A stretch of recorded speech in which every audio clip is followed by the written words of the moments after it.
నీతో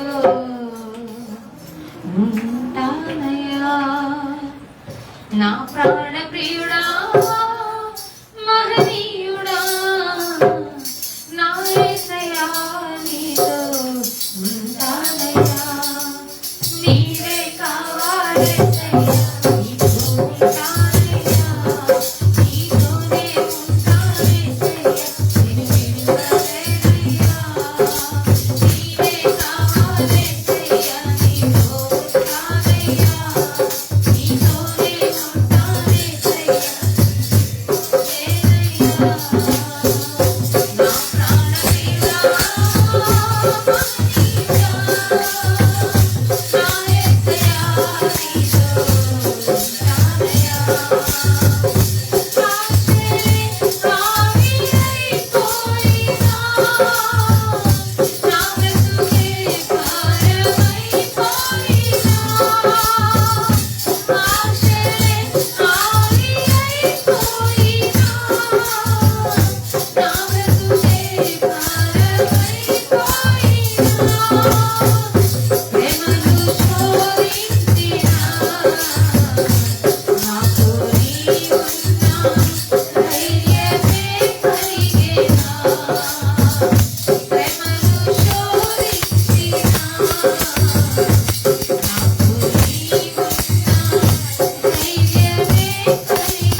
హల్లెలూయా.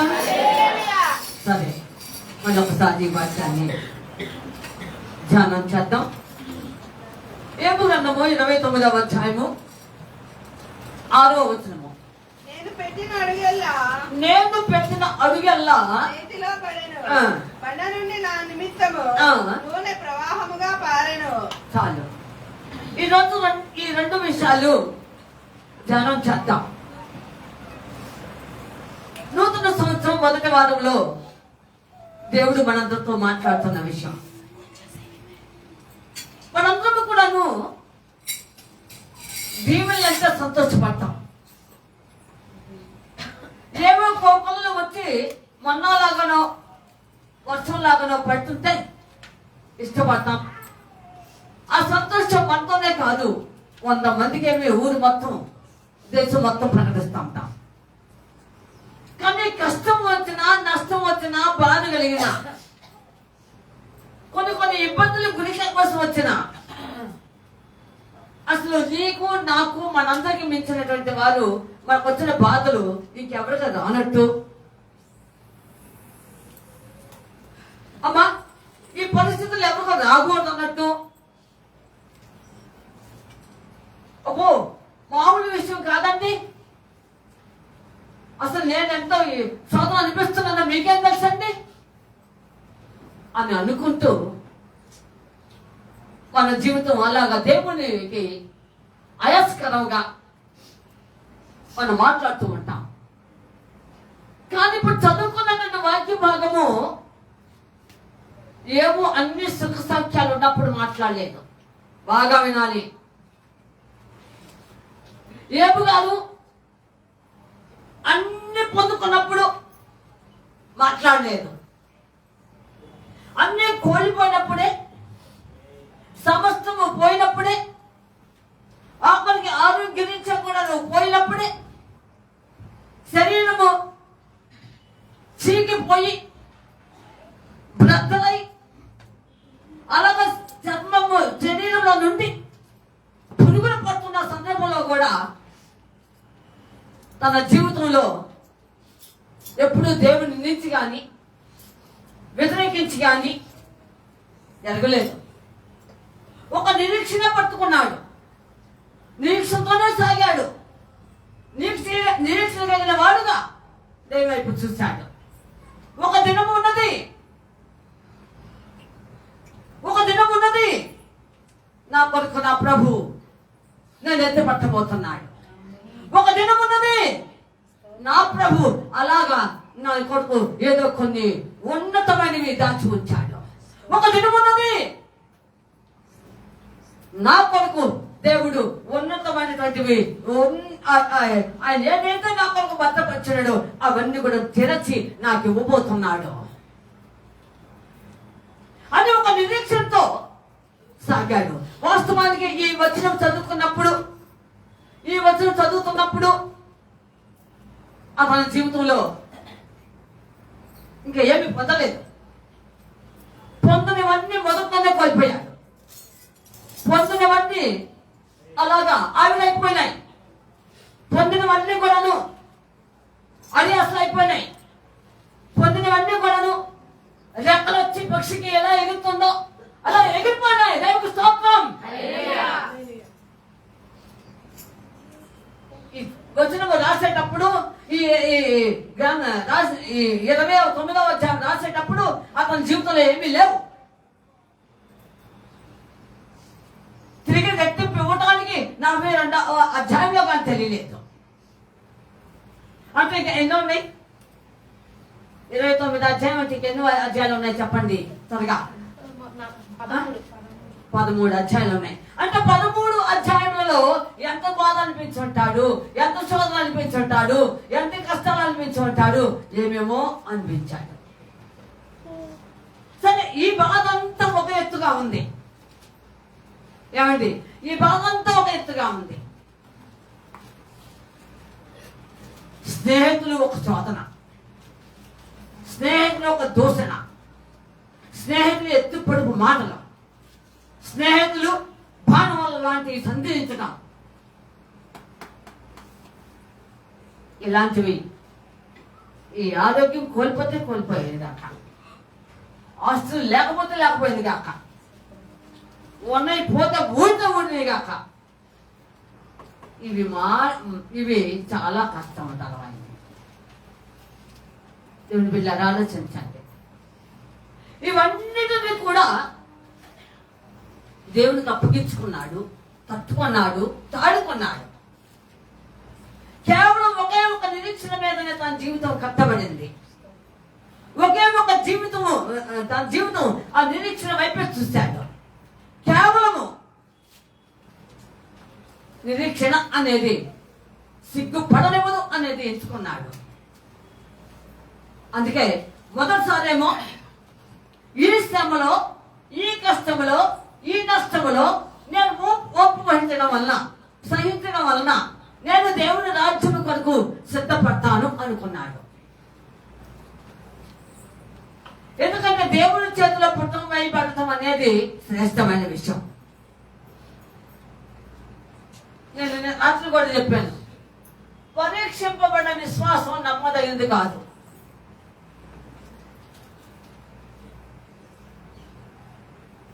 దేవుని బిడ్డలారా, ప్రతి విశ్వాసం యొక్క జీవితంలో విశ్వాసం అనేది పరీక్షించబడాలి. నశించిపోవు సువర్ణము కూడాను అగ్నిలోకి వెళ్ళిపోతుంది, శుద్ధ సువర్ణం అవుతుంది. ఈ బంగారం శాశ్వతం కాదండి. ఆయనను నల్లగా ఉంటే ఇష్టపడతాం. అది తలతల మెరవాలని, ఎప్పుడూ కొత్తగా ఉండాలని కోరుకుంటా. ఏమండి? అలాగే నీ జీవితం మనం ఎప్పుడు కూడాను మంతగిలిపోయేలాగా ఉండకూడదు, మల్లమైపోయేలాగా ఉండకూడదు, జారిపోయేలాగా ఉండకూడదు, విసిగి వేసుకునేలాగా ఉండకూడదు, లేక ఇంకేమిటి జీవితం అనేలాగా ఉండకూడదు, ఆ పోయింది కాక ఈ పీడాకాలం అనుకునేలాగా ఉండకూడదు. కానీ బిడ్డలారా, ఆ యొక్క సువర్ణము లేదా బంగారము అగ్నిలో నిలిచినప్పుడు ఏ విధంగా చక్కగా మస్తుపోయి మాలిన్యం పోయి మందిగిలిపోయిందో అదంతా కూడా పోయి తల చక్కగా మెరిసింది. అలాగే ఆత్మీయ జీవితంలో పరీక్ష కాలము, ఇబ్బందుల కాలము, పుట్టం వేయబడిన జీవితము చాలా విలువైనది. అది అందరికీ కూడా తెలియకపోవచ్చేమో. దేవుని బిడ్డలారా, అది అనుభవంలోకి తెచ్చుకుంటే అది శ్రేష్టమైనది. ఆలోచించండి. 2 మాటలు చెప్పి ఈ వాక్యంలోకి వచ్చేద్దాం. శ్రమ ఎందుకు రావాలి? శోధన ఎందుకు సహించాలి? దేవుని బిడ్డలారా, పరిస్థితులు ఎప్పుడు ఒకే రీతిగా ఉంటాయా? మనం అనుకూలంగా మలుచుకోవటానికి కొన్ని మన చేతిలో ఉండవు, అది గుర్తుంచుకోండి. పరిస్థితులు మనం అనుకూలంగా మలుచుకోవడానికి అది మన చేతిలో ఉండవు, అది దేవునికి అధీనానికే వెళ్ళిపోవాలి. ఆలోచించండి. ఆ విధంగా అనుకుంటే అబ్రహాము లోతు విషయం ప్రార్థించేవాడు కాదు. తనకి అనుకూలంగా మలుచుకోవాలనుకున్నట్లయితే లోతును రక్షించుకోవడానికి ప్రార్థన అవసరం లేదు ఆయనకి. ఆలోచించండి. మీరు ఒకసారి బుర్రని వెనక తిప్పండి. ఇది నా చేతిలో లేదు అనుకున్నాను. ఎందుకంటే సొదొమ గొమొర్ర 2 విధంలో కూడా ఆ 2 కూడాను జత నగరాలు అగ్నితో కాల్చబోతున్నాయి. పోనీ ఒకటి కాకపోతే మరొకటి ఉంటుందనే ఆశ లేదు. గొమొర్ర కాలిపోతే సొదొమ ఉంటుందనో, సొదొమ కాలిపోతే గొమొర్ర ఉంటుందనో అనుకోలేదు. ఇక్కడ 2 కూడాను అగ్నితో కాల్చబడుతున్నాయి. ఇప్పుడు రక్షించబడాలి లోతు. తన అన్న కొడుకు కావచ్చు, తమ్ముడు కొడుకు కావచ్చు, రక్షించబడాలి. కనుక ఇది నా అధీనం లేదు అనుకున్నాడు. ప్రార్థన చేయటం మొదలుపెట్టాడు. దేవుని బిడ్డలారా, కొన్ని పాసిబిలిటీస్ ఇంపాసిబుల్ అవుతాయి. సాధ్యములు అసాధ్యములు మన జీవితంలో. కనుకనే శోధన ఎందుకు రావాలి, కష్టం ఎందుకు కలగాలి, నష్టం ఎందుకు రావాలి, పరిస్థితులు ఎందుకు ఎప్పుడు ఒక రీతిగా ఉండవు, అసలు పరిష్కారం ఏమిటి, శోధన కాలం ఏంటి? దేవుని బిడ్డలారా, లోకపరంగా నేను చెప్పను, లోకపరంగా నేను చెప్పడానికి లేదు. కానీ దైవికముగా ఆత్మీయంగా నేను చెప్పేది ఒకటే. మనందరి యొక్క ఉద్దేశము దేవుడి రాజ్యం వెళ్ళటానికే. మనందరి ప్రయాణము దేవునిలో అక్కడ ఆయనతో పాటు నివసించాలి. దివారాత్రులు రేయింబవళ్ళు ఆయన ముఖదర్శనం చేసుకోవాలి. అలాగే ఆ యొక్క ఆ సంతోషకరమైనటువంటి ఆ యొక్క పరలోక రాజ్యంలో నేను ఉండాలి అనేది గురి నమ్మకంతో మనందరం ప్రవేశిస్తున్నాం. ఈ వెళ్తున్నటువంటి మన జీవితములు ఊరకై నమ్మితే పోవు, ఊరకనే నువ్వు దేవుడా అంటే పోవు. ఏదో వాక్యం అందరూ వింటున్నారు, నేను వింటున్నానంటే పోవు. ప్రార్థన అంటే అందరూ చేసుకుంటా, నేను చేసుకుంటానంటే పోవు. కానీ దేవుని యొక్క అధీనంలోకి వెళ్ళాల్సిందే. దేవుని యొక్క అధీనములో పుట్టం వేయబడవలసిందే. పుట్టము వేయబడిన జీవితమే దీనికి ఒక వెల కట్టబడుతుంది. దేవుని స్తోత్రం. హల్లెలూయా, హల్లెలూయా. అంతే. నీ జీవితంలో విలువ ప్రాధాన్యత ఎప్పుడు సంతరించుకుంటుందంటే పుట్టం వేయబడిన జీవితానికి అక్కడ బహుమానం ఉంటుంది. దేవుని స్తోత్రం. దానికోసమే వేగిన పడుతున్నాం, వెళ్తున్నాం. అలాగే ఏబు గారు కూడాను అప్పుడు ఇంకా ఏమి అక్కడ ఏమి సిద్ధపరచవచ్చలేదు. అక్కడ ఏమేమో పొందుకో అవి తీసుకో అంటానికి అక్కడ పెట్టలేవు. ఆలోచించండి, పెట్టలేదండి. ఒక ప్లేట్లో రకరకాల ఫ్రూట్స్ పెట్టి ఇదిగోనయ్యా అని ఈ వాగ్దానాలు ఉన్నట్టుగా అక్కడ పెట్టి ఉండలేదు. తీసుకో అంటానికి వింటున్నారా? ప్లేట్లో రకరకాల ఫ్రూట్స్ పెట్టి తీసుకో అన్నట్టుగా అక్కడ లేదు. యోబు గారు అన్నము అనుభవంలో ఏమీ లేదు. ముందు అగాధమే, వెనక అగాధమే, ఆ ప్రక్క ఈ ప్రక్క అగాధమే, ఏమీ లేదు. జీవితం చాలా పరిస్థితి అధిగమిస్తూ ఉన్నది. దేవుని బిడ్డలారా, అలాంటి పరిస్థితుల్లో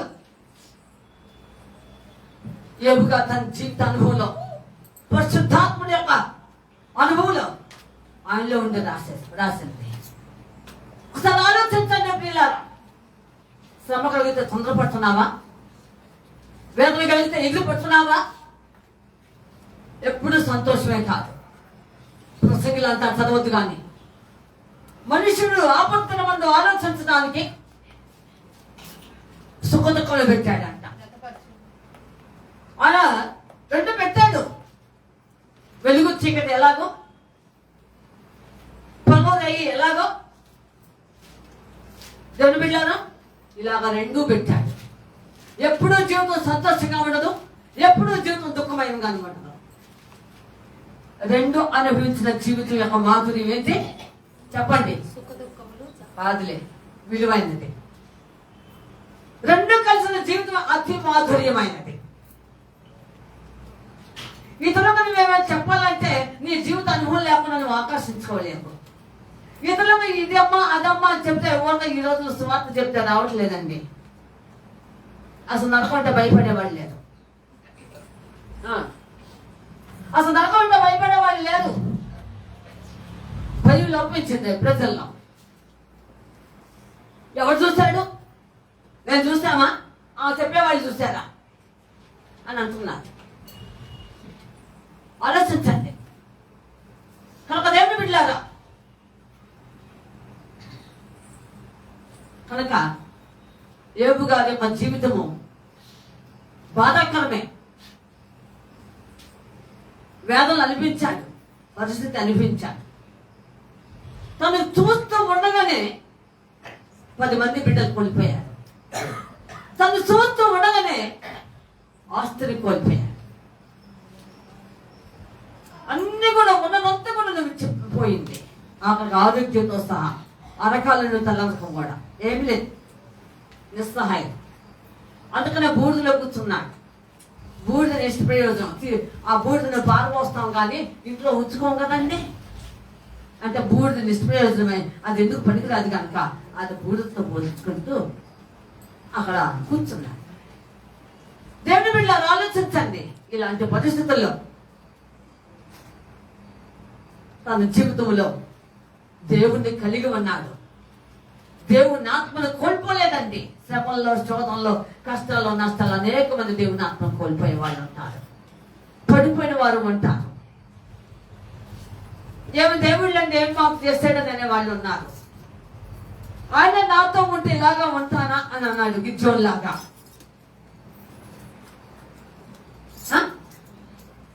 గిజ్జోన్ అన్నాడు కదా, అదే మరి నాకుంటే మా పట్ల, మా కుటుంబం పట్ల, మా బిడ్డల పట్ల, నా పట్ల దేవుళ్ళే ఉంటే ఇలా కలుగుతాయా అనేవాళ్ళు లేకపోలేదు.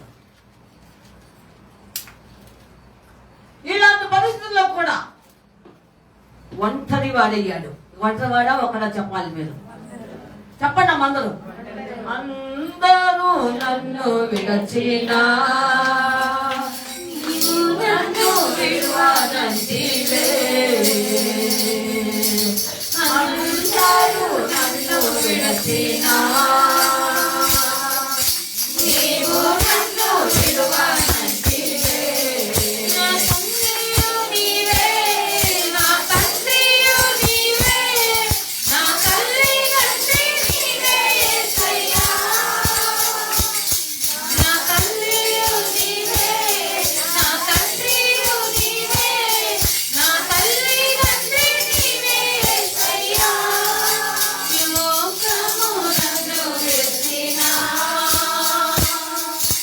నీవు నన్ను విడువనంటివే. నా బంధువు నీవే, నా మిత్రుడు నీవే, నా బంధుమిత్రుడు నీవే యేసయ్యా. కనుక దేవుని బిడ్డలారా ఆలోచించండి. ఒంటరి వాడయ్యాడు, ఒంటరి వాడయ్యాడు. నేను ఒక చిన్న ప్రశ్న అడుగుతున్నా, నాకు మీ అందరూ చెప్పాలి. సోలనరీ బర్డ్ అని ఒకటి ఉన్నది. నేను చెప్పకుండానే చెప్పింది. ఎవరు చెప్పింది? లెక్చరర్ కాదు, టీచర్ కాదు, నాకు టీచర్. దేవుని బిడ్డలారా, స్పారో ఒంటరి పిచ్చుగా. దేవుని బిడ్డలారా, అందుకనే పిచ్చుకను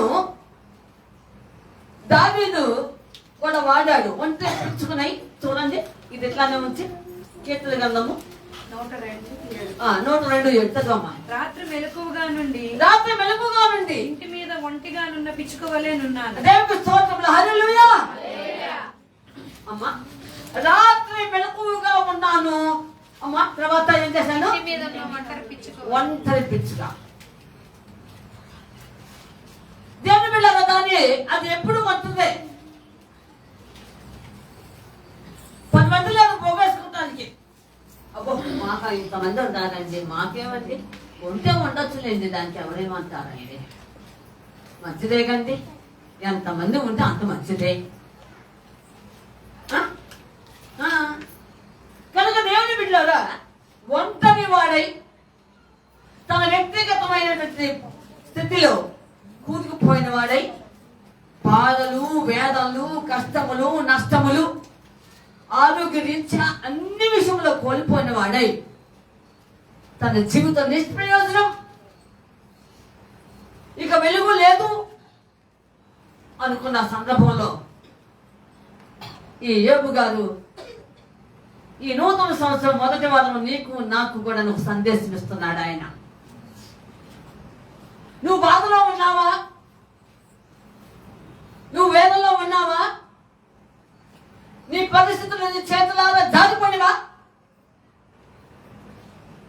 ఏ ఏ స్థితిగతుల్లో ఉన్నావో నాకు తెలియదు, ఉన్నామో తెలియదు.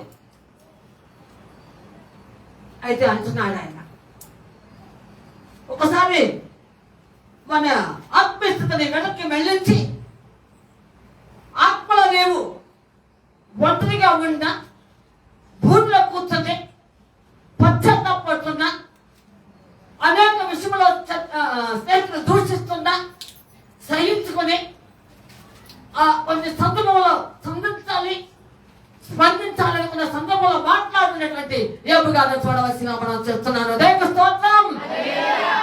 యోబు కంటే నువ్వేమే తక్కువ ఎక్కువే లేవు.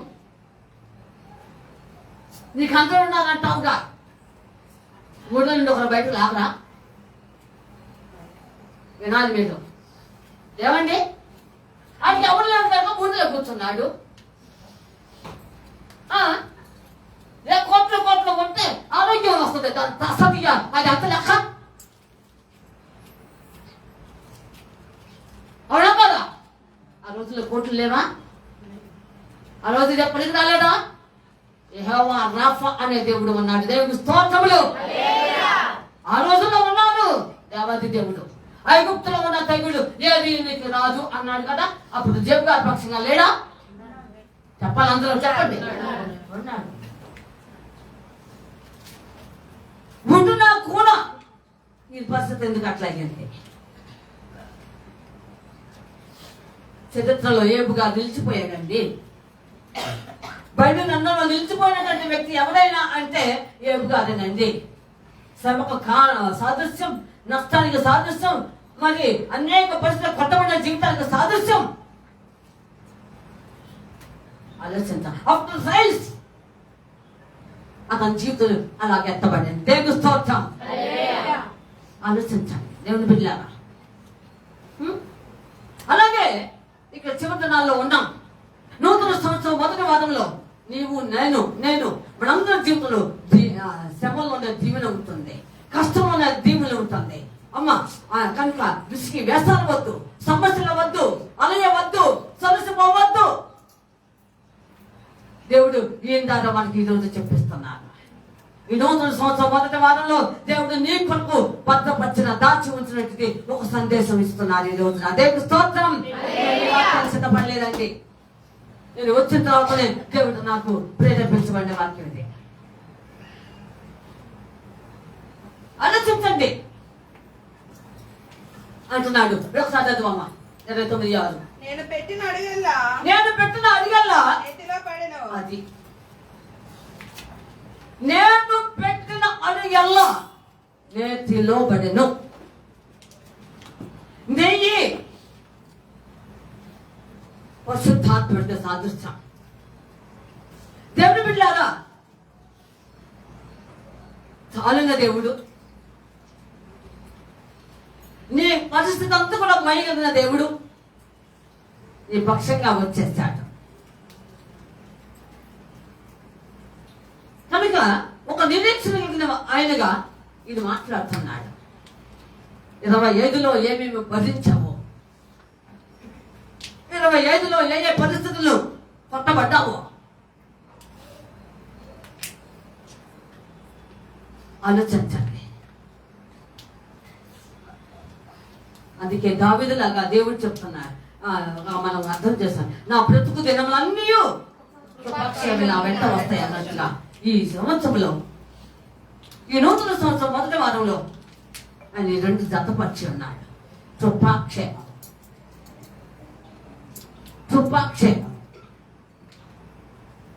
దేవుని బిడ్డలారా, కృప ఎంత విలువైనదో, కృప అనే మాట అది ఎక్కడ వచ్చింది, ఎలా వచ్చింది వినాలి. ఇక్కడ కృప అనే మాట సర్వసాధారణం అయిపోయింది. ఎలాంటి వారైనా కృపండి, ఆయన కృపండి అని అంటాం కదా. అసలు ఈ కృప ఎక్కడి నుండి వచ్చింది? ఈ పదము, ఈ మాట ఎక్కడి నుండి వచ్చింది ఆలోచించండి. కృప మొదటిగా ఆయన నిన్ను రక్షించుకున్నాడు. రక్షించడమే కృప. దేవుని స్తోత్రం. ఆయన నిన్ను బ్రతికించుకున్నాడు. చచ్చిపోతున్న నిన్ను, సమాధిలోకి వెళ్తున్న నిన్ను, నశించబోతున్న నిన్ను, దినదారున్న నిన్ను అమ్మా నాస్తికల గుంటలో నుండి పైకి లేవనెత్తడమే కృప.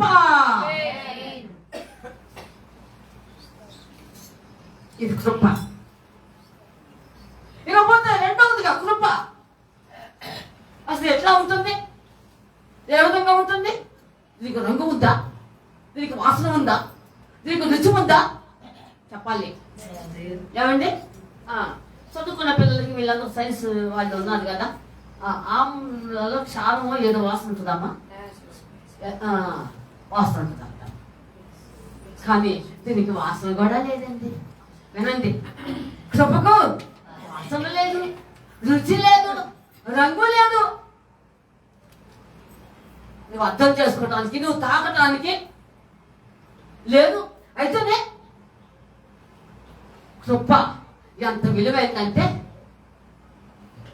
ఈ రోజు నువ్వు ఆయన సందులో ఇలా కూర్చున్నావంటే ఏమంటారు? లోకం చూడు ఒకసారి. ఎవరి పనుల్లో వారు మునిగి ఉన్నారు, ఎవరి తీరులో వారు ఉండిపోయారు. ఎంత బాధాకరంగా ఉన్నారు. ఈలోపు ఎన్ని మానవార్తలు. కానీ నన్ను దేవుడు సజీవంగా ఉంచడమే కృప. కృప. అందుకే కృపగా ఒక పాట ఉంది, గలగల పాడే పాడమంటే గలగల పారే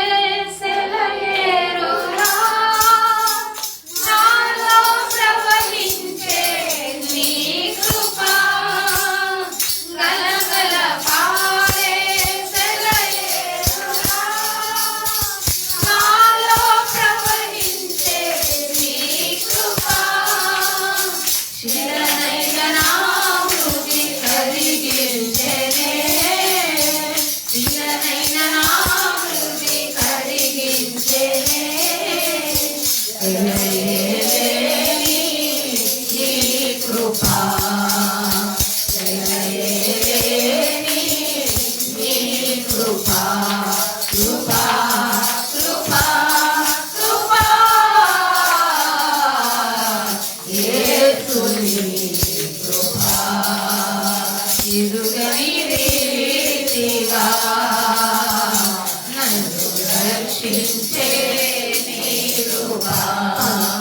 ఆలోచించండి, దేవుని బిడ్డలారా. ఎలీషాకి అస్సలు తెలీదు కృప. ఏమిటో ఆ కృప తెలీదు. ఆ కృప ఆయన దగ్గర ముక్కుసూటిగా సమాచారం వెళ్ళిపోయింది.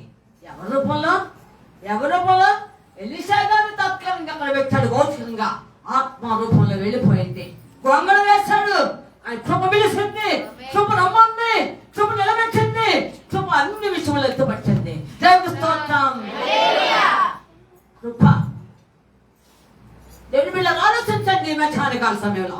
అందుకనే కృప నిలబెట్టి ఏమి కాదు, కృపను గూర్చి చక్కగా రాశాడు. అందుకంటున్నాడు, నేను అడుగు పెట్టిన అడిగల్లా ఏమైందంట, నేతిలో నెయ్యి ఎవరు ఇష్టపడుతున్నాడు? ఎక్కడో ఒకటి అరా తప్ప, కొద్దిమంది తప్ప. ఏమండి? కొద్దిమంది తప్ప.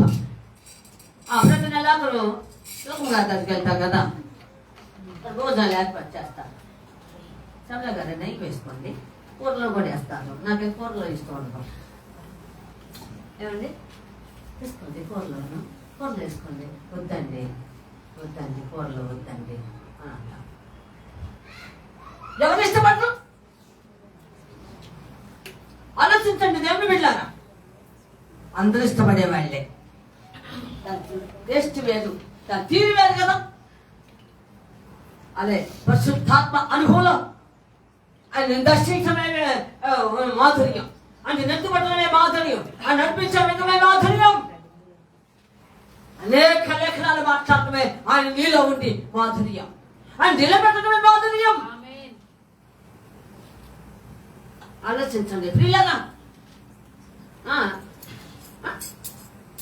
ఈరోజు నిలబడుతున్నాం, మాట్లాడుతున్నాం, చెల్లిస్తున్నాము అంటే ఆయన కృపే కదండి. అలాగే దేవుడు కాదంటున్నాడు. ఆయన జీవితం రాబో కాలంలో ఇప్పుడు అనుభవం ఒక ఎత్తు, రాబోయే అనుభవం మరొక ఎత్తుగా ఉంటుందని ముందుగానే గ్రహించాడు. ఇప్పుడు పరిస్థితి తారుమారుగా ఉన్నది, రాబోయే కాలంలో మరొక విధంగా ఉండబోతుందని గ్రహించాడు. అవును, ఇప్పుడు నాకు చాలా కష్టముగా ఉన్నది, ఏంటి చూసినా అగాధముగా ఉన్నది, నా పరిస్థితి డైలమా అనగా చిక్కమక అయిపోతున్నాను అయోమయ స్థితిలో. కానీ ఒకరోజు ఉన్నది, ఒకరోజు ఉన్నతంగా నన్ను దేవుడు నిలబెట్టబోతున్నాడు. నా దేవుడు నన్ను ఊహించిన రీతిలో లేవనెత్తబోతున్నాడు. ఆలోచించండి దేవుని బిడ్డలారా, ఆలోచించండి. ఏ రోజు అపోస్తలులు దేవుని వెంబడిస్తామని కానీ, ఇలాగా దేవుని కొరకు జీవిస్తామని కానీ, లేదా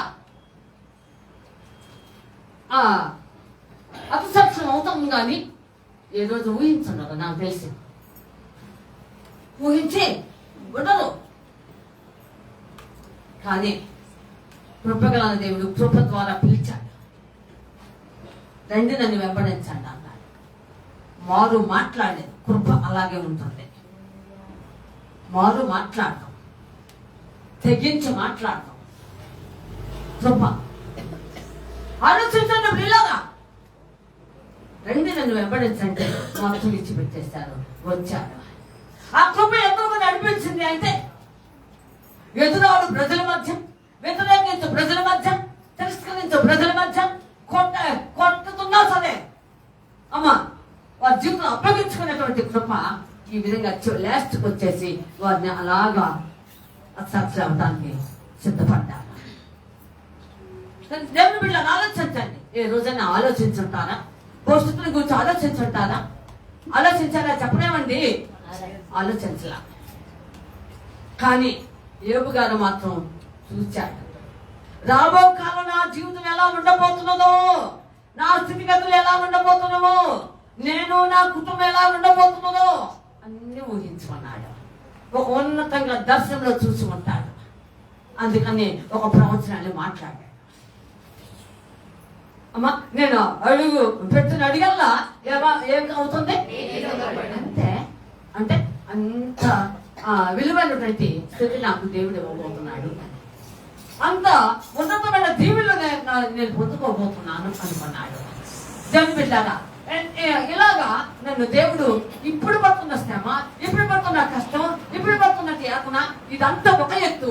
దేవుడు నన్ను ఉన్నతంగా నాకు ఏది కోల్పోయానో, ఏదైతే నా దగ్గర నుండి దేవుడు ఆ సైతాన్ని తీసేస్తాడో అవన్నీ దేవుడు నాకు రెట్టిపోబోతున్నాడు అని గ్రహించాడు. దేవుడు స్తోత్రం. అంతలో నీలో పడింది అన్నట్టుగా అర్థం చేసుకున్నాడు.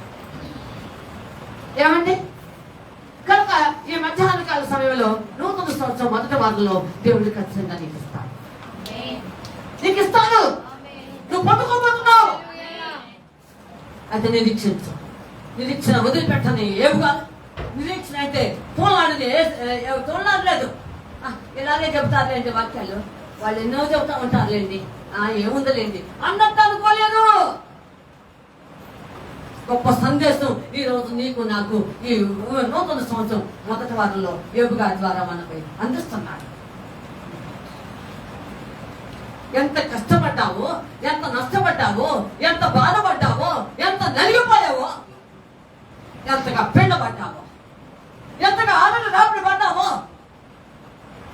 వీటన్నిటి కలిపి టోటల్గా అంటే మొత్తంగా ఒకే మాట చెప్పాడు. ఏమని? నేను అడుగు పెట్టింది ఎట్లా ఉందట అంటే ఉన్నతమైన దీవెన నేను పొందుకోబోతున్నాను అనుకున్నాడు. ఉన్నతమైనటువంటి కృప నేను పొందుకోబోతున్నాను అనుకున్నాడు.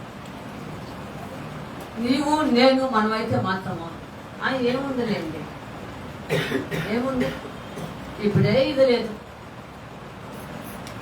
ఇప్పుడు ఎంత బాధపడుతున్నాను, ఎంత వేదన అనిపిస్తున్నాను, ఎన్ని కష్టాలు అనిపిస్తున్నాను. ఉన్నట్టు ఉండి అన్ని కోల్పోతే ఏంటంటే వచ్చేది? వినాలి ఇదంతా. ఏంటంటే వచ్చేది ఏమీ లేదు అనుకుంటారా లేదా? చెప్పాలి. కానీ దేవుడు యొక్క చిత్తానుసారంగా నిరీక్షణ కలిగిన ఆయన, దేవుని ఆత్మ విషయములలో ప్రాధాన్యత ఇచ్చిన ఆయన, ఆత్మలో తొంగి చూశాడు. అందుకని మాట చెప్పగలిగాడు. ఈ నూతన సంవత్సరంలో నీవు కూడా చక్కగా ఉన్నతంగా గతకాలం అయిపోయింది, 25 అయిపోయింది, లేదా కొన్ని సంవత్సరాలు గడిచిపోయినాయి,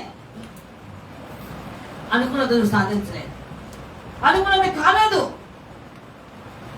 ఇంకేముందలేండి, ఇంకేముంది అనుకుంటున్నావా?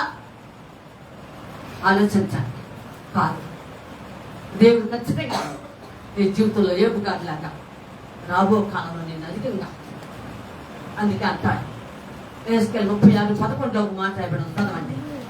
ఎస్కేల్ 36:11 తత్వంగా దిగండమ్మా. ఎస్కేల్ 36:11 మాట్లాడతాడు అమ్మా. మీ మీద మనుషులను పశువులను విస్తరింపజేసేదను, అవి విస్తరించి అభివృద్ధి నందును, పూర్వమున్నట్టు మిమ్మల్ని నివాస స్థలముగా చేసి మునుపటి కంటే అధికమైన మేలు మీకు కలుగజేసేదను. మునుపటి కంటే అధికమైన మేలు, మునుపటి కంటే ప్రీవియస్ టైం. ఏది కోల్పోయావో, ఏది పోగొట్టుకున్నావో,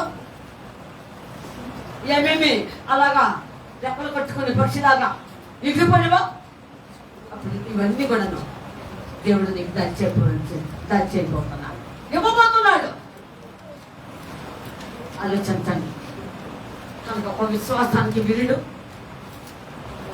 విశ్వాసానికి నిజంగా నిలబడిన ఏబు కాదు, విశ్వాసానికి అత్యున్నతమైనటువంటి స్థితి కలిగిన వాడు తన జీవితంలో ఇన్ని పరిస్థితులు వచ్చిన విశ్వాసం మాత్రం వల్ల ఇచ్చిపెట్టలేదు. ఏమండి? అది ఏముందిలేండి, ఏముంది, ఎన్ని సంవత్సరాలు దేవుడికి ఎంత మాత్రం ఉపయోగం ఉందండి, ఏదో పోతున్నాను వస్తున్నాను, ఏముందండి, ఏముంది జరిగిందండి. ఆలోచించండి. తిరిగిపెట్టారా? నిరాశపడవద్దు.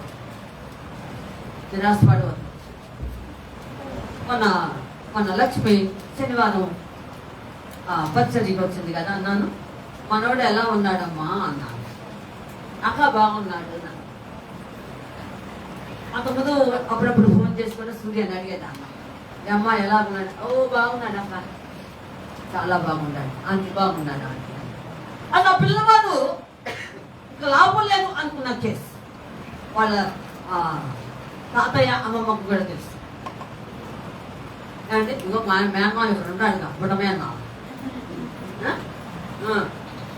తెలుసు. లేదు అనుకున్నా,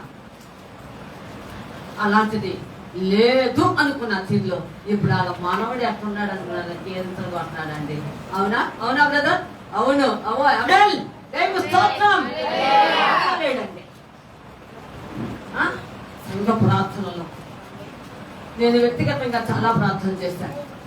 ఇంకా హైదరాబాద్ దాకా క్షమించండి, గుంటూరు నుండి రాకముందే దేవుడు వారి సుస్థంగా వస్తాడు అని దేవుడు నాకు బయలుపరిచాడు. నేను చెప్పాను కూడా. అవును దేవుడు బిడ్డారా, అలాగే దేవుడు చేస్తాడు. కానీ నువ్వు నమ్మాలిగా, నీకు విశ్వాసం ఉండాలిగా, ఒక నిరీక్షణ ఉండాలి కదా. నీ కష్టానికి తగినటువంటి ఫలము దేవుడు ఇస్తాడు. అయితే నిరీక్షించు. నువ్వు శ్రమ అనిపించిన కొలది, ఏళ్ళు గత ఇచ్చిన కొలది దేవుని కృప నీ పట్ల మెండుగా ఉంటది అనే సంగతి నీవు మర్చిపోవద్దు. దేవుని స్తోత్రం. ఎంత గొప్ప మాట రాశాడండి ఈ యోబు గారు. నేను చాలా సార్లు ఆలోచన చేశాను యోబు గారి గ్రంథం చదివినప్పుడు, కానీ నేను అంత మైండ్ చేయలేదు. ఈ రోజు దేవుడు ఇక్కడ నిలబడిన తర్వాత, నాకు ఈ మాట చెప్పిన తర్వాత, ఇక ఏదైనా కానీ నీ చిత్తం లే ప్రభు అనుకున్నాను అంతే. ఆలోచించండి పిల్లల, నీ యొక్క అభివృద్ధి వెనుక ఒక కష్టం ఉంది. నమ్ముతావా? నీ కష్టం, నీ ప్రయాసం ముందు నీకు చాలా ఉన్నతంగా దేవుడు ఒక ఉన్నతమైన స్థితిని సిద్ధపరిచాడు. అంతే. ఏమంటే మాట్లాడండి యోబు గారి జీవితంలో అది మాట్లాడండి. అదే బ్రతుకుంటే బొలుసాకుని బతకొచ్చు అని సామెత ఉంది, మీ అందరూ తెలిసిందే. మరి బతికే ఉన్నాడు, ఏమి తెలియదే, బొలుసాకు కూడా తెలియదే. మరి బొలుసాకు ఎక్కడ ఉంటుందో నాకు తెలియదు. మరి నిజంగా ఉందండి? ఉందా బ్రదర్? ఉందా? ఆలోచించండి దేవుని బిడ్డలారా. ఏం కలేదు, ఊళ్ళైనా పానీ అనుకున్నాడు. చర్మం చీకి పురుగులు పడుతుంటే ఆ పురుగులతో ఒక మాట అన్నాడు. చదవండి యోబు గ్రంథం. మాట్లాడకండి, నేను చదివిస్తాగా.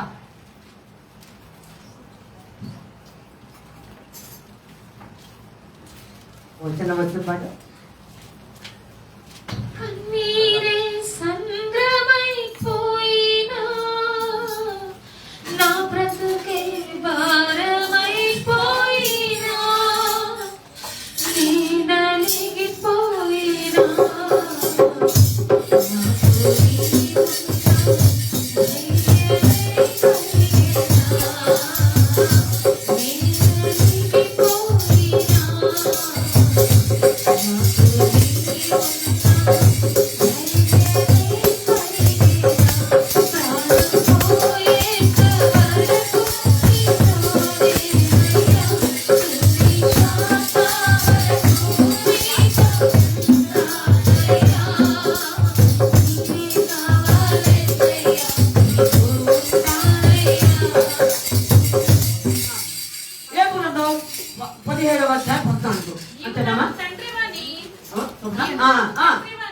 నీవే నా తండ్రివని, గోతితోను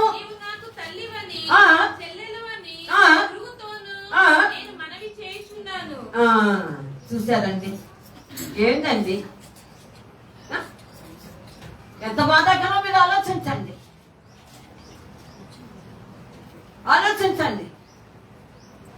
నాకు ఎప్పుడైనా బాగోకపోతే ఏంటి అక్క బాగలేదా చేయలేదా ఇవన్నీ నాకు చుట్టాలేలే బంధువులేలే అంటాను. ఈ గ్యాస్ ట్రబుల్ ఒకటి, ఈ వెన్నెము సమస్య ఒకటి, ఇవన్నీ కూడా నాకు చుట్టాలేలే అంటాను.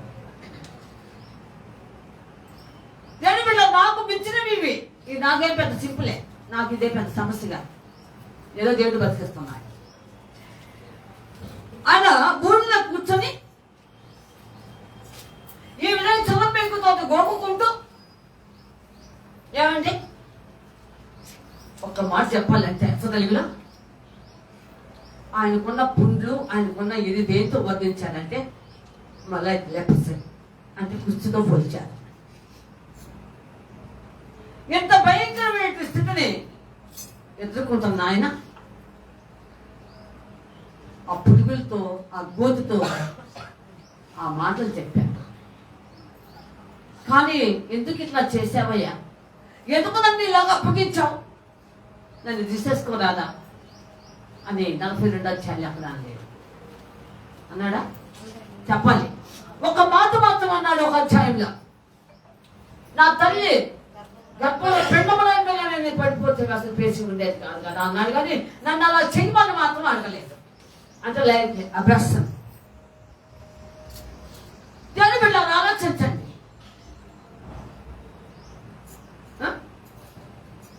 ఏబుగాది యొక్క అనుభవం ఇన్ని పరిస్థితుల్లో కొట్టబడుతూ ఇన్ని పరిస్థితుల్లో తన జీవితంలో అనుభవిస్తూ కన్నీరు ఆ భూనే ఒక పానీయముగా చేసుకుంటూ ఒక నిరీక్షణ కలిగిన వాడిగా నా అడుగు ఎక్కడ పడిందంట నేతిలో. అంటే నాకు దేవుడు ఉన్నతమైన స్థితిని ఇవ్వబోతున్నాడు. దేవుడు నాకు ఉన్నతమైన స్థానంలో కూర్చోబెట్టబోతున్నాడు. దేవుడు నన్ను ఉన్నతమైన రీతిలో ఊహించిన రీతి నన్ను మలచబోతున్నాడు. దేవుడు నాకు అనుకోని స్వప్నములో నన్ను ఆయన రాజ్యంలో ఆయన హక్కును చేర్చుకుంటాడు. ఈ తీరిగా ఆలోచన చేసుకున్నాడు. కులమైన దీవులు నాకు ఒక సిద్ధపరిచి నా దేవుడు నాకు ఇస్తాడు అని అన్నాడు. ఈ నూతన సంవత్సరం మొదటి వాళ్ళను నమ్ముతున్నావా? నమ్మేవాళ్ళ చేతులు ఎత్తండి. ఆలోచించండి ప్రియులారా. బాధపడవద్దు, దిగులు పడవద్దు, ఆలోచించండి. ప్రవక్తల యొక్క శ్రమానుభవం చూస్తే వాళ్ళకంటే మనం ఏమి కాలేదు. ఇది ఇలాగే వచ్చి యాకోబు పత్రిక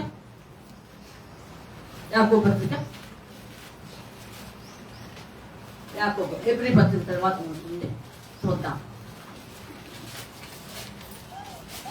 యాకోబు పత్రిక 5వ అధ్యాయం 10వ వచనం. నా సహోదరులారా, ప్రభువు నామమున బోధించిన ప్రవక్తలను శ్రమానుభవమునకు ఓపికను మాదిరిగా పెట్టుకొనుడి. సహించిన వారిని ధన్యులను కొనుచున్నాము కదా. మీరు యోబు యొక్క సహనమును గూర్చి వింటిరి. ఆయన ఎంతో జాలియు కనికరమును గలవాడని మీరు తెలుసుకొని ఉన్నారు. అంటే చూసారండి, వాళ్ళకు ముందు ఉన్నటువంటి భక్తులు, ప్రవక్తలు, అపోస్తలులు ప్రభాని వారు మాదిరిగా ఉంచి ఓపికతో వాళ్ళు మాదిరి ఉంచిపోయారు. సమానం నువ్వు ఎదురుగా పెట్టుకోవాలి. ఏ యొక్క సహనాన్ని గురించి విన్నావు కదా. ఏమండి, నేను ఎందుకు పుట్టాను, నన్ను అప్పుడే చంపపోయావా? కొంతమంది మాటలు.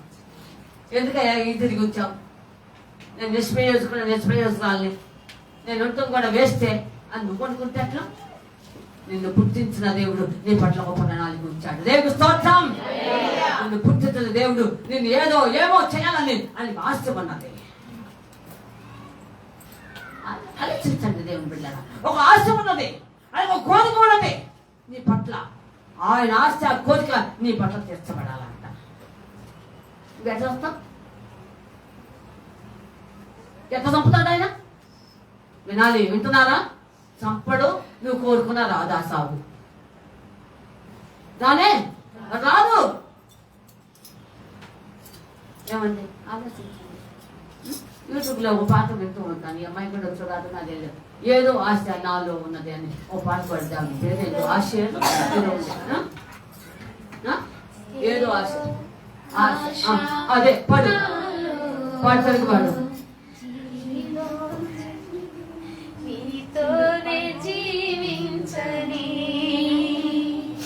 ఏరై పారే నూనె ప్రవహించని ఏదో ఆశ నాలో నీతోనే జీవించని ఏరై పారే ప్రేమ నాలోనే ప్రవహించని మితిలేని ప్రేమ చూపించినావు శృతి చేసినంతను పలికించినావు ఈ స్తోత్రగానం నీ సత్తమే ఏదో ఆశ నాలో నీతోనే జీవించని. ఆలోచించండి దేవుని బిడ్డలారా. నీకే ఒక ఆశ ఉందని మీరు చెప్పుకుంటుంటే, నీలోనే ఒక ఆశ ఉందని పాట పాడుకుంటుంటే, నీ పట్లానికి ఉన్న ఆశ ఎవరు తెచ్చాలి? నీకు అర్థమవుతుందా? నీకు బిడ్డగా అర్థం పడుతుందా? నీ పట్ల ఒక కోరిక ఉన్నదని ఆయనకు, నీ పట్ల ఒక ఆశ ఉన్నదని ఆ సంగతి అసలు నీకు తెలుసా? ఏమండి ఇక్కడ అంటున్నాడు, దేవాది దేవుడు మాట్లాడుతున్నాడు ఈరోజు. నువ్వెంత ఓపిక పడతావో, నువ్వెంతగా మాదిరిగా ఉంటావో, ఖచ్చితంగా దేవుడు నేను అలాగా ఉంచబోతున్నాడు. ఏసేపు ఏమనంటే అందరికి వ్యతిరేకించాడా? ఒంట్లో తోస్తే ఎందుకు దాన్ని ఒంట్లో తెస్తున్నాం అన్నట్టు బైబిల్ వాక్యంలో ఆదికాండంలో లేదు. ఉందా? ఉంటే చెప్పండి, చెప్పండి. ఉంటే ఉందా అండి? ఉందా బ్రదర్? లేదు. ఎందుకు అన్నలానా నేనేం చేశాను, నన్ను ఇట్లా చేస్తున్నారు మీరు అని మాట్లాడలేదండి. అందుకే ప్రభు యేసుక్రీస్తు వారి కూడా ఎదురాడు ప్రజలకు ఎదురు ఆడకుండా సులువుకి వెళ్ళింది కూడా. అలాగా హింస పొందినటువంటి ఆయన, ఓపిక ఉంచిన ఆయన, మాదిరి ఉంచిన ఆయన యేసేపు మనందరూ తెలిసిందే ఐగుప్తు దేశం అంత ఉన్నతమైన వాడయ్యాడు. ఈ రోజు ఆయన అనుకున్నాడు, యాకోబు తన తండ్రి కూడా అనుకుని ఉన్నాడు. ఏమండి ఆలోచించండి, యాకోబు కూడా నా కొడుకు ఇలాగా దేశం మొత్తం మీద అధికారం అవుతాడని దయచేసి నేను నాకు తెలిసిన ఆలోచన చెప్తున్నాను. యాకోబు కూడా అనుకుని ఉండడం, కానీ దేవుని ప్రణాళిక అలాగా ఉన్నది. ఆలోచించండి, నీ పట్ల ఒక కోరిక, ఒక ఆశ, ఒక ఉన్నతమైన ప్రణాళిక దేవుని దృష్టిలో ఉంటే,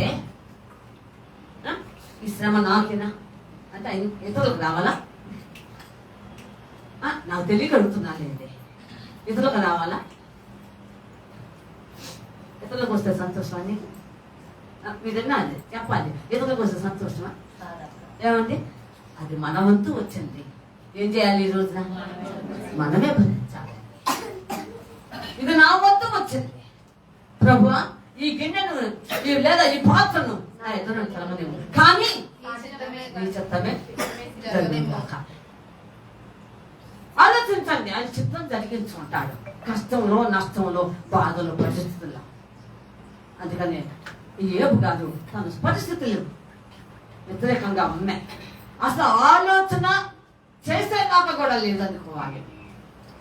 కానీ చూశాడు, ఆత్మలో గ్రహించాడు. దైవికమైన కృప పొందినటువంటి ఏపు కాదు అన్నాడు. నేను అడుగు పెట్టిన చోట ఏమవుతుందంట అంటే ఉన్నతమైన జీవన నాకు ఒక దేవుడు సిద్ధపరిచాడు అని నమ్మాడు కనుక రెట్టింపు పొందాడు. లాస్ట్ లో నమ్మకపోతే నువ్వేం చేస్తావు? నమ్మితే సమస్తం సాధ్యం. అంతే. నమ్ముతాం నీ వల్ల అయితే అంతే, అంతే సింపుల్. నమ్ము.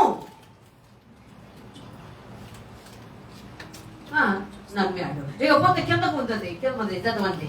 బండ నుండి నా నిమిత్తము నూనె ప్రవాహముగా పారెను. అది బండ నుండి నూనె ప్రవాహముగా మారి. బండ అనగా క్రీస్తు. ఇక్కడ బండ ఎవరండి? చెప్పాలి గట్టిగా. బండ సాదృశ్యం ఒక మాట గబలాగేస్తాను. చదువుకున్నా చెప్తున్నా. బండ నిరూపించుకున్నాడు దేవుడు. నా శ్రీరుగమని హవా సన్నతించబడుగాక అంటాడు పౌలు, దావీదు. కనుక ఇక్కడ దేవుని బిడ్డలాగా ఆలోచించండి. బండ క్రీస్తు, బండను కొట్టగా నీరు ప్రవహించను. ఎక్కడ ఉంది ఈ మాట? బైబిల్ చూస్తా చెప్పా. సంఖ్యాకాలం అంతా లేదని అంటాం. మొత్తం 2 సార్లు బండ కొట్టాడు. ఏమండి? మొదటిది చెప్పండి. మొదటిది ఎక్కడ? బైబిల్ పూర్తి చేసేది అబ్బా మొన్ననే.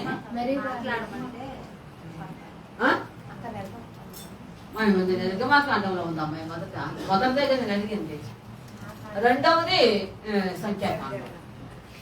సరే, కనుక ఆలోచించండి. ఆ బండి ఎవరు? ఆ బండిలో నీళ్ళందరూ త్రాగిరి. ఎక్కడ ఉంది మాట? ఈ బండిలో నీళ్ళందరూ త్రాగిరి. ఎక్కడ ఉంది మాట? అన్నేక బైబిల్ గుర్చేసి బైబిల్ తీసుకున్నా. తీసుకోవటమే తెలుసు, చదవటమే తెలుసు.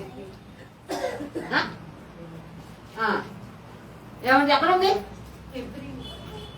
అంటావు, తలకాయలు అంటావు. ఎక్కడ ఉందంట? ఏమండి? బండ కొద్ది 10లో ఉంది. ఆ బండ్లో నీరు త్రాగివి. చదువు. మొదటి కొన్ని రాష్ట్ర 10వ అధ్యాయము. మొదటి కొన్ని రాష్ట్ర 10వ అధ్యాయము మొదలండి. సహోదరులారా, ఆ. ఈ సంగతి మీకు తెలియకుండుట నాకు ఇష్టము లేదు. అదేమనగా మన పితరులందరూ మేఘము క్రింద నుండిరి. వారందరూ సముద్రములో నడిచిపోయిరి. అందరూ మోషేను బట్టి మేఘములోను సముద్రములోను బాప్తిస్మము పొందిరి. అందరూ ఆత్మ సంబంధమైన ఒకే ఆహారమును భుజించిరి. అందరూ ఆత్మ సంబంధమైన ఒకే పానీయము పానము చేసిరి. ఎలయనగా తమ్మును వెంబడించిన ఆత్మ సంబంధమైన బండలోనిది త్రాగిరి. ఆ బండ క్రీస్తే. అదే సంగతి. దేవుని బిడ్డలారా, పౌలు గారు ఉదయం మాట జరిగితే నాకు ఒకటి ఆలోచన వచ్చింది. సహోదరులారా, మీకు తెలియకుండా నాకు ఇష్టం లేదని చాలా పత్రికల్లో అంటాడు పౌలు గారు. మీకు తెలియకుండా నాకు ఇష్టం లేదు అని అంటాడు. అంటే తెలియచేయాలని ఆశ కోరిక. అదే ఎవరైనా మన కుటుంబంలోనో ఎక్కడైనా చనిపోతా నిరీక్షణ లేకుంటే నా సహోదరులారా, మీకు తెలియకుండా నాకు ఇష్టం లేదు అని అంటాడు. అలాగే దేవుని బిడ్డలారా ఆలోచించండి. ఆ బండ క్రీస్తే. ఇక్కడ బండ క్రీస్తు. ఏముగా జీవిత అనుభవంలో ఎంత కష్టము ఉన్నదో, ఎంత నష్టము ఉన్నదో, ఏమేమి శోధనలు సహించినా, ఏ పరిస్థితిలో ఉన్నా బండ అనే క్రీస్తు అనగా నూనె అంతే పరిశుద్ధాత్మకు సాదృశ్యం. నా ద్వారా పరిశుద్ధాత్ముడు బహిరంగపరచబడుతున్నాడు. నా ద్వారా పరిశుద్ధాత్ముడు అనే లేఖనాలు మాట్లాడుతున్నాడు. నా ద్వారా పరిశుద్ధాత్ముడు నన్ను నిలబెట్టాడు. నా ద్వారా పరిశుద్ధాత్మ కార్యాలు ఎన్నో జరుగుతూ ఉన్నాయి. ఈ నా ద్వారా అనేక రీతిలో పరిశుద్ధాత్ముడు నన్ను ఎత్తుపట్టాడు అంటే సాదృశ్యంగా ఆయన అంటున్నాడు. బండ్లో నుండి చెప్పమ్మా, ప్రవాహము నూనె ఎత్తుకోవడానికి ఉండదండి. 3వ అధ్యాయం చదవద్దు, కానీ అక్కడ ఒక మాట రాయబడుతుంది. ఇజ్రాయేలు 430 సంవత్సరాలు ఐగుప్తులో చాలా బాధలు అనిపించి సంక్రమణంలో తెలిస్తే వాళ్ళ దుఃఖము, వాళ్ళ నిర్తూర్పు, వాళ్ళ పరిస్థితి అంతా దేవుడు చూశాడు కదా. దిగి వచ్చాడు ఆకాశం నుండి, పరలోకం దిగి వచ్చేసాడు. అమ్మా, నిశ్చయముగా నేను చూశాను అన్నాడు. నీ బాధ, నీ కన్నీరు, నీ నష్టం, కష్టం ఏదైనా ఎవరు చూస్తారు?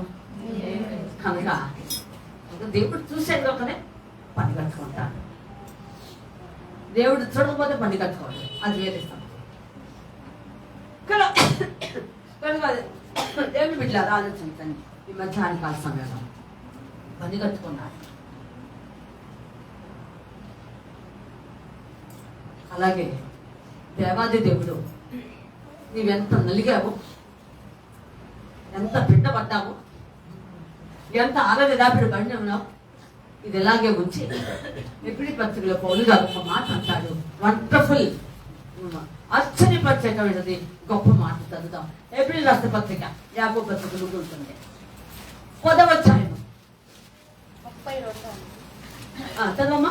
32, 33 చదువుతారు. అయితే మీరు వెలిగి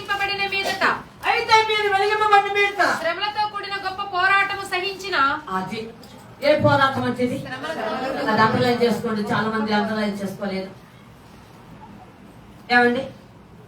కనుక దేవుని యొద్దకు వచ్చిన ప్రతి వ్యక్తి, స్త్రీ కావచ్చు, పురుషుడు కావచ్చు, చిన్నవారు కావచ్చు, పెద్దవారు కావచ్చు, యవనులు కావచ్చు, ఎలాంటి వారైనా సరే ఖచ్చితంగా దేవుని యొక్క సన్నిధిలో ఈ పోరాటము, ఏ పోరాటం ఇది? శ్రమలతో కూడిన గొప్ప పోరాటం.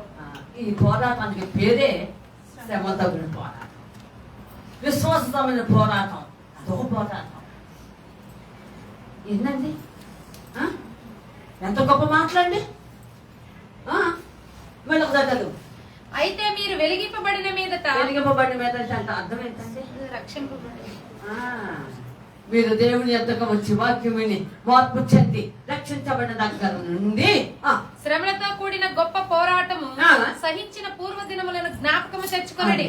కనుక ఒకసారి వెనక్కి వెళ్ళించండి. మైండ్ ఈ పూర్ణ వెనక్కి పెట్టేసేది. ఆ సహించిన దినాలు జ్ఞాపకం పెట్టుకో. వస్తగా మీకు ముందు పెట్టుకో. ఒక్కొక్కటి నెంబర్ వేసుకో. ఒక్కొక్కటి అలాగా జ్ఞాపకం తెచ్చుకో. ఇప్పుడు ఆశ్చర్యంగా ఉంది కదా, మంచు విడిపోయినట్లుగా, గొప్ప తొలగిపోయినట్లుగా ఉంది. అంతే. ఎట్లా ఉందంటారు? మాటలు కాదు కదండి.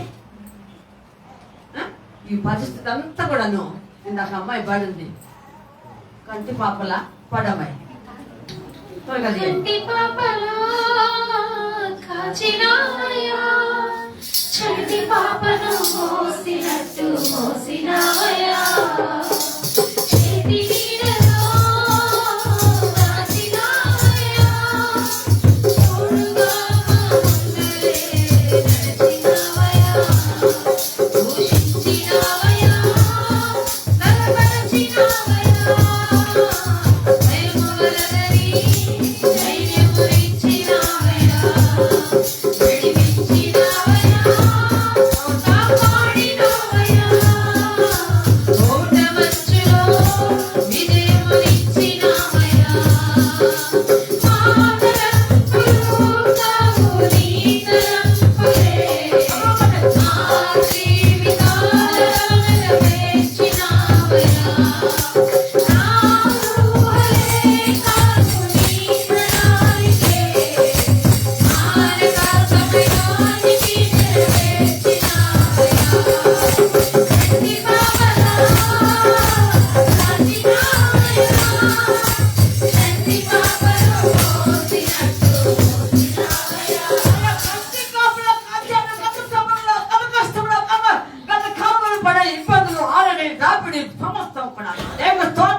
అనుభవాలు జ్ఞాపకం చేసుకో.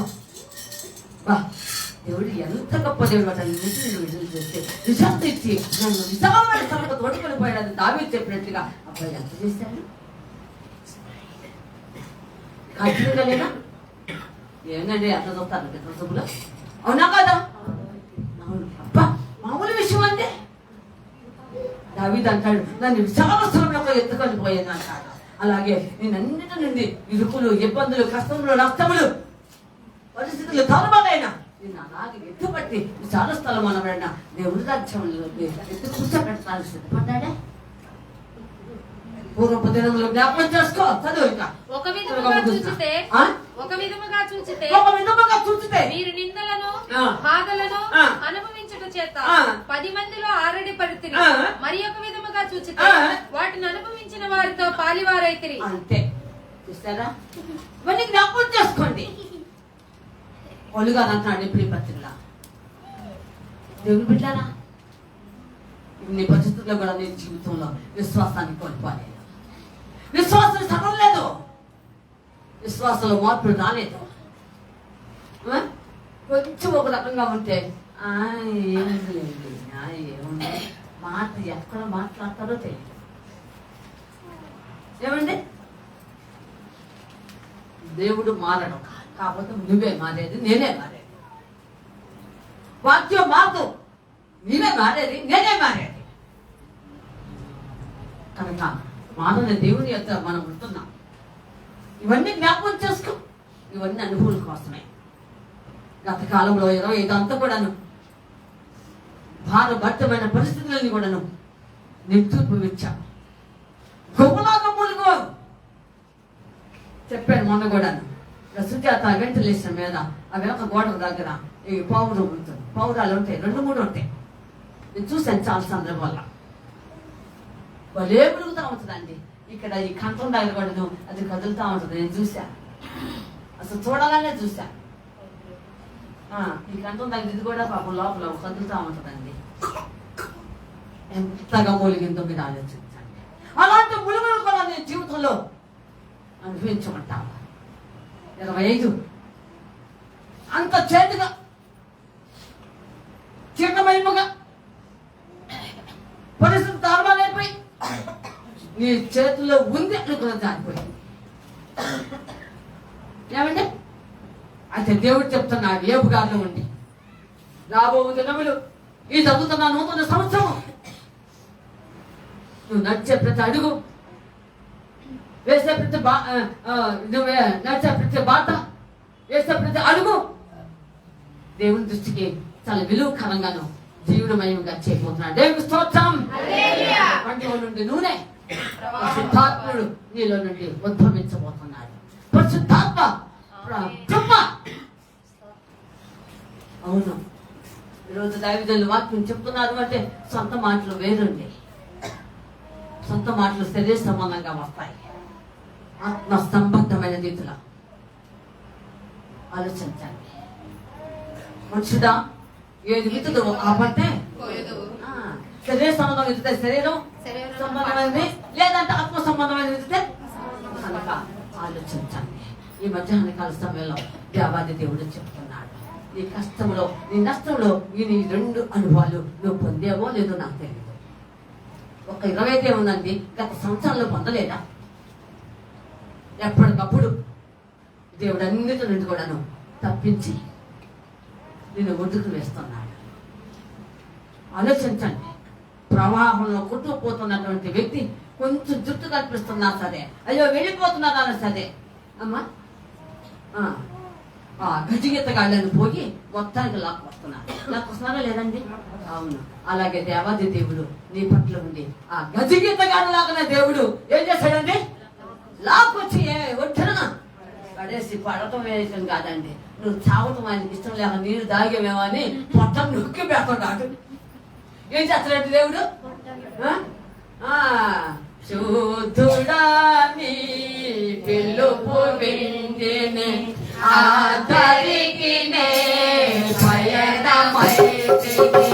శుద్ధుడా నీ పిలుపు వింటిని ఆదరికినే పయనమైతిని. కోసుకోరెను భయములారెను, కోసుకోరెను భయములారెను,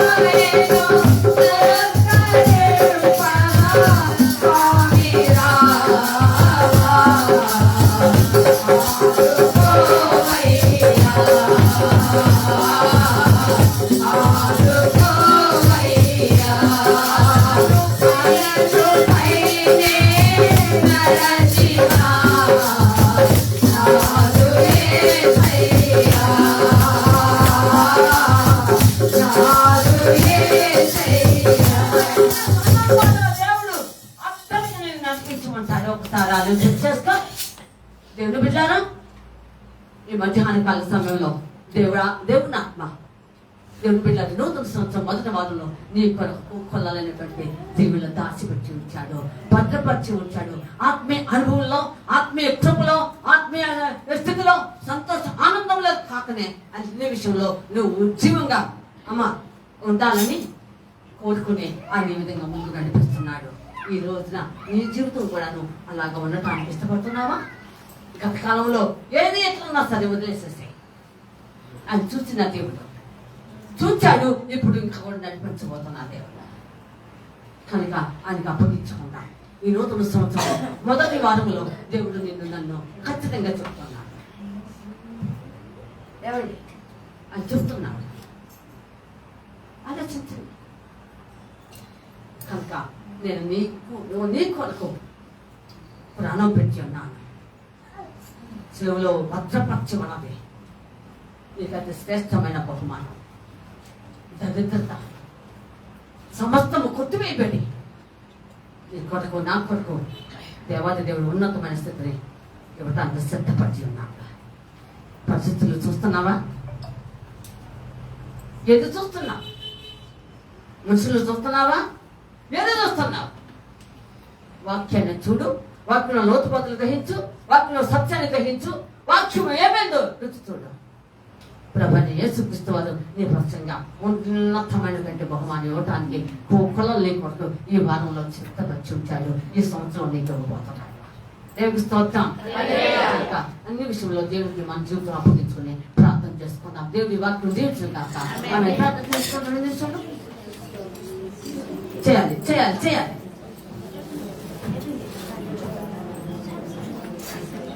దయచేసి చేయాలి. మీరెవరు ప్రార్థన చేయకుండా ఉండదు.